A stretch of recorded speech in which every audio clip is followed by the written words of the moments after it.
اینجا با مردم نقاب رایگان تقسیم میکنند. مدیران قهوه‌خانه مکس بیف برگر در دوشنبه میگویند برای 10,000 نفر نقاب کافی بگیرند. فکر نمی کنم که با تقسیم این نقاب ها ما توانیم موردهای سرایتیابی به این ویروس را کم کنیم، ولی ما با این راه می توانیم کارمندان، مشتریان و همین طور تا حد تجارت خود را حفظ کنیم. راهگذران در کوچه های دوشنبه خودشان برای گرفتن نقاب طبی می آمدند. نادره طاهرова که اینجا زود می آمده است گفت خوب است اگر دیگران هم این کار خیر را انجام دهند. نقاب ها هر روز هستند. نقاب ها سپیرت دارند با وای دارند دستشویی، همه چیزشون معین. با شرایط حاضره چیزشون معینه. شاهی مردان طاهرov راننده تاکسی که یک نقاب گرفت میگوید خوب است که مردم نقاب پوشند تا از خطر کرونا ویروس ایمن باشند.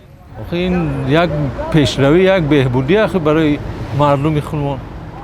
پیشتر از مکس بیف برگر چند مؤسسه دیگر خصوصی هم به مردم نقاب رایگان تقسیم کردند. سازمان جهانی تندرستی میگوید نقاب‌های طبی میتوانند خطر سرایت را کم کنند. مقامات میگویند در تاجیکستان ویروس نو تا کنون به کسی سرایت نکرده است، ولی شماره افراد نقاب پوش در خیابان‌ها روز به روز بیشتر می شود.